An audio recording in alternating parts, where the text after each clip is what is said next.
Good morning everyone. बच्चों, आज हम फोर्थ क्लास में जीके में लेसन नंबर है 17। तो लेसन नंबर जो 17 है हम वो रीड करेंगे, होमोफोन्स वर्ड्स। तो होमोफोन्स वर्ड के बारे में हम समझेंगे कि जैसे कि बोर्ड पे लिखा हुआ है लेसन नंबर 17 होमोफोन्स वर्ड्स।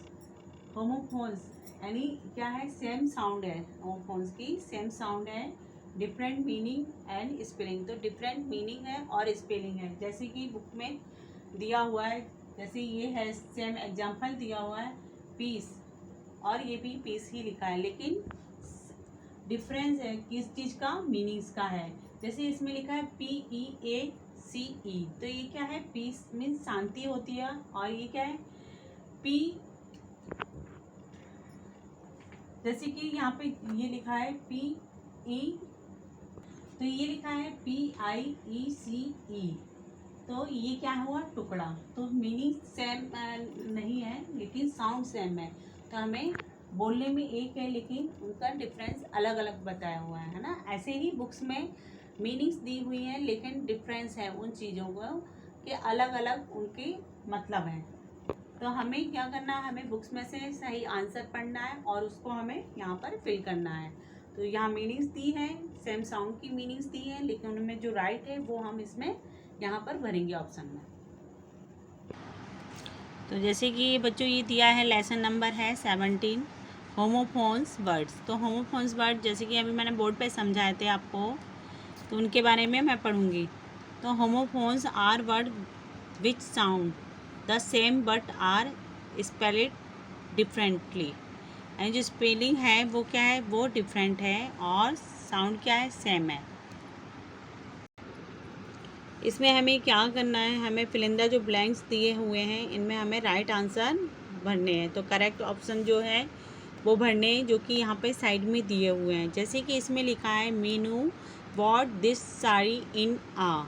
तो मीनू ने जो साड़ी खरीदी वो कहाँ से खरीदी है? वो सेल में से खरीदी है। तो सेल, इसे भी हम सेल ही बोलेंगे और इसको भी हम सेल बोलेंगे। तो लेकिन स्पेलिंग डिफरेंट है, तो स्पेलिंग कौन सी सही है वो हमें देखनी है। इसका मतलब पहली जो वाली जो SAIL दी हुई है स्पेलिंग, ये है, इसका मतलब तो होता है जैसे डिफरेंट मतलब है जल यात्रा होती है ना।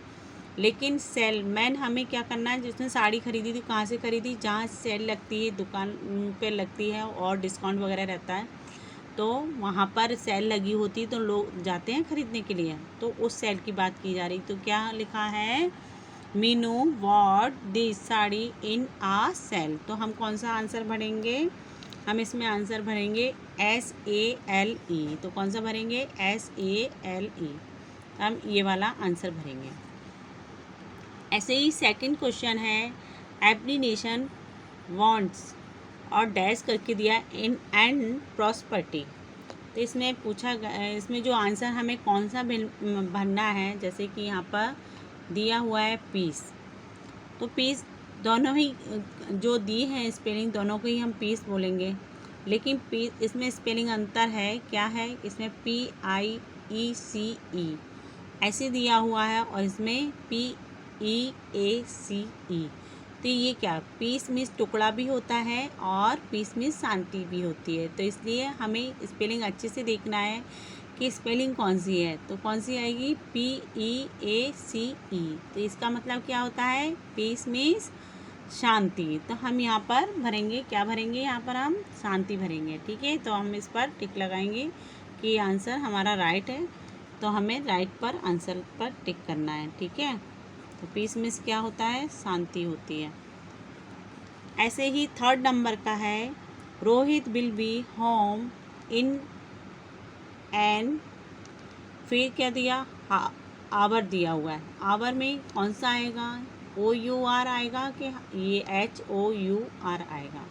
तो हमें इसमें स्पेलिंग डिफरेंट है, लेकिन इनमें से हमें क्या करना है? हमें एक आंसर भरना है। तो कौन सा भरेंगे? आवर के HOUR वाला आवर भरेंगे। कौन सा भरेंगे? तो हमें यहाँ पर लिखना है। तो हम भरेंगे HOUR। कौन सा भरेंगे? HOUR। तो हम ये वाला आंसर भरेंगे।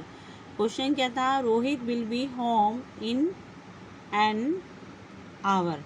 आवर मीन्स क्या होता है, समय होता है, क्या होता है, समय। अब फोर्थ क्वेश्चन है, तो बच्चों अब हम कौन सा क्वेश्चन पढ़े थे, 4 नंबर का। इसमें क्या लिखा है, can you give me an dash करके of a student who has passed the high school examination at the age of 10। तो हमें ये इसमें से जो आंसर जो दिए इंसिडेंस, तो इसमें से जो दिया हुआ है इंस्टेंस, इनमें से हमें आंसर चूज़ करना है और हमें यहाँ पर लिखना है।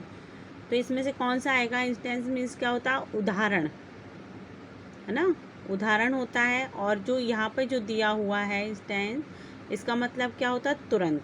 तो हमें क्या करना है, हमें ये वाली मीनिंग्स बननी है, INSTANT, ये क्या है, तुरंत, इसका मतलब होता है तुरंत। और ये क्या है, INSTANCE। तो देखो कितना फ़र्क है, इसमें लास्ट में टी आ रहा है, इसमें पूरा मीनिंग्स चेंज है, लेकिन हम बोल उसी तरह से रहे, है ना। तो हम यहाँ पे पढ़ेंगे ये वाली मीनिंग जिस पे हमने पेंसिल से राइट किया हुआ है, जैसे कि अभी बताया था, स्टैंड ये भरेंगे, ठीक है। अब हम 5th क्वेश्चन पढ़ेंगे। पूछा गया है, the teacher give less homework to dash the burden of the student. तो हमें इसमें मीनिंग्स बननी है, तो कौन सी मीनिंग आएगी, तो इसमें जैसे कि स्टूडेंट लेसन मीनिंग दी हुई है, तो इसे में गिव यानी साउंड टेक, जैसे ये इसको भी बोलेंगे तो भी लेसन बोलेंगे, इसको भी बोलेंगे तो भी लेसन ही बोलेंगे। तो हमें इसमें से मीनिंग्स बनी, कौन सी मीनिंग है राइट, वो हमें बननी है। तो जैसे इसमें लिखा है, the teacher give less homework, यानी गिव लेस कम से कम करना, है ना, the burden on the student. तो ये कौन सी इसमें स्पेलिंग आएगी, इसमें आएगी ये वाली लेसन की, यानी कम। तो हम यहाँ पर ये वाली मीनिंग्स भरेंगे। अब 6 नंबर की है, इट इज़ फॉइलिश टू। तो जैसे कि हम 6 क्वेश्चन पढ़े थे, it is foolish to test money on useless things. तो इसमें कौन सी आएगी, तो यहाँ वेस्ट लिखा है, तो कौन सा आएगा, वेस्ट ये वाला आएगा ये। तो ये इसमें से कौन सी आएगी मीनिंग, WASTE। वेस्ट मीन्स क्या होता है, बर्बाद करना, है ना। और जो दूसरी मीनिंग्स दी है जिसमें हमने राइट नहीं किया है, उसका मतलब होता है वेस्ट मीन्स कमर, WAIST, वेस्ट मीन्स कमर। तो यहाँ पे जैसे कि दिया है, it is the foolish to waste money on useless things, यानी क्या लिखेंगे, वेस्ट। वेस्ट मीन्स क्या होता है, बर्बाद। तो हम ये वाली मीनिंग्स भरेंगे इसमें, ठीक है। अब दिया है 7 नंबर का, Amit to a dash to buy a car. तो अमित के बारे में बताया हुआ है, इसमें क्या है, लोन ली हुई है। तो कौन से आंसर यानी कौन सा आना चाहिए इसमें, मीनिंग तो दोनों ही राइट हैं, लेकिन हमें इसमें से देखना है कौन सी यहाँ पर आएगी। एक होता है लोन, यानी हम जो बैंक से लोन वगैरह लेते हैं उसको हम लोन बोलते हैं, और एक होता है लोन मीन्स अकेला। तो हमें इस पर कौन सा सही है, तो हमें उसमें से चेक करके फिर हमें क्या करना, आंसर भरना है। तो हम ये वाला आंसर भरेंगे। तो जैसे कि इसमें लिखा, अमित टुक आ लोन। तो अमित ने क्या किया, लोन ली है टू बाय आ कार। तो अमित ने कार लेने के लिए क्या किया है, लोन लिए। तो कौन सी हमने ये लगाया हुआ है राइट, तो ये वाला आंसर आएगा LOAN। तो यहाँ पर हम भरेंगे। 8 नंबर का है, द कैप टेस्ट करके लिखा हुआ है, स्लेप्ट अंडर द ट्री, है ना। तो इसमें सेलर लिखा हुआ है, तो कौन सा सेलर आएगा, तो ये बताना है, the cap slept the cap seller slept under the tree. तो यहाँ पे क्या आएगा, सेलर आएगा, जैसे कि SELLER। सेलर मीन्स क्या होता है, बेचने वाला, जो बेचता है, उससे हम कुछ खरीदते हैं, वो होता है सेलर, है ना। तो जैसे कि क्या लिखा, the cap seller slept under the tree. तो हम यहाँ कौन सा भरेंगे, ये वाला भरेंगे, यानी बेचने वाला, ठीक है। अब 9 नंबर का है, the teacher asked us to wear dash करके फिर क्या लिखा है, क्लोज प्लेन। तो क्या हुआ है, इसमें हम कौन सा आंसर भरेंगे, प्लेन। प्लेन में से होता है सादा सिंपल, है ना। क्या होता है, प्लेन में सादा सिंपल, और एक प्लेन होता है जैसे प्लेन जो हवाई जहाज वगैरह उनका ऐसा बोलते हैं। तो एरोप्लेन होता है उसको हम शॉर्ट में प्लेन बोलते हैं, एक वो वाला प्लेन है। तो इसमें क्या पूछा है, ये क्वेश्चन है, the teacher asked us to wear plain clothes. तो कौन सा आंसर भरेंगे, PLAIN। तो क्या भरेंगे यहाँ पे, प्लेन क्लोथ्स। ठीक है। अब दिया है 10 नंबर का तो जैसे कि हम 10 नंबर का पढ़ रहे थे, I waited for a dash करके लिखा हुआ है। तो यहाँ पर हम आंसर भरेंगे। क्वेश्चन क्या, I waited for a dash day but she did not call. तो यानी क्या है, I waited for a whole. तो होल लिखा हुआ है यहाँ पर, तो इसमें से हम मीनिंग ढूंढेंगे और वो हम भरना है। तो होल मीन्स क्या होता है, पूरा, है ना। तो हमें ये वाला आंसर यानी I waited for a whole day यानी पूरे दिन, but she did not call, पूरे दिन हमने क्या किया, वेट किया पर उसका कॉल नहीं आया, है ना। तो यहाँ पर ये क्या आएगा, whole day but she did not call. तो यहाँ होल भरेंगे, WHOLE, ये आंसर है। अब 11 नंबर का है, a man uses a days to shave this beard. तो बियर्ड मीन्स क्या होता है, दाढ़ी जो होती है ना, जैसे लड़कों की होती है उसको बियर्ड बोलते हैं, दाढ़ी। और क्या इसमें ज़रूरत होती है, रेजर।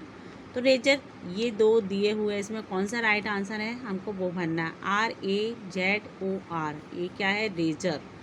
तो यहाँ पे क्वेश्चन पढ़ना है, a man use razor to shave his beard. तो वो शेव बनाने के लिए क्या करते हैं, जो किसका यूज़ करते हैं, रेजर का। तो हमें क्या करना है, यहाँ पर रेजर लिखेंगे। अब लास्ट क्वेश्चन बचा है, you must now the right use of comma. क्या लिखा हुआ है, you must now the right use of comma. तो यहाँ पे कोमा जैसे ये दो मीनिंग दी हुई है। कोमा जैसे हम लिखते हैं तो हम कोमा लगाते हैं कि ये वाला इस कोमा है ये, तो हम इस तरह से कोमा वगैरह लगाते हैं, उस चीज़ का यूज़ करते हैं। एक कोमा होता है, कोई इंसान होता है जो कोमे में चला जाता है या हॉस्पिटल में होता है तो बोलते कोमा में गए। तो ये दो स्पेलिंग लिख के दिए हैं, तो दोनों की स्पेलिंग सेम, यानी बोलने में साउंड कैसा आ रहा है, साउंड सेम आ रहा है ना, कोमा, बस स्पेलिंग में डिफरेंट है। कैसे, COMA, ये कोमा हो गया, और ये COMMA, तो ये कोमा। तो ये क्या हो, हमने पढ़े होमोफोन। तो इसमें कौन सा आंसर आएगा, ये वाला आएगा, COMMA। तो कोमा मीन क्या होता है, जो हम लगाते हैं पढ़ते समय, वो comma. You must now this right use of comma. तो बच्चों हम यहाँ पे आंसर भरेंगे। तो आज हमने जो क्या है, होमोफोन्स जो वर्ड्स थे उनके बारे में पढ़ा और उनके आंसर फिल करें। तो जैसे कि मैंने बताया था उस तरह से आपको आंसर फिल करना है, और स्पेलिंग भी अच्छे से लर्न करनी है, क्योंकि लेसन और ये दो स्पेलिंग दी हैं लेकिन साउंड एक जैसे हैं, तो बस स्पेलिंग में फ़र्क है। तो स्पेलिंग हमें ध्यान से पढ़ना है और हमें फिल करना है। तो मैंने यहाँ पे करवा दिया है। तो ये आज आपका लेसन जो है होमोफोन्स का, ये कंप्लीट होता है आपका।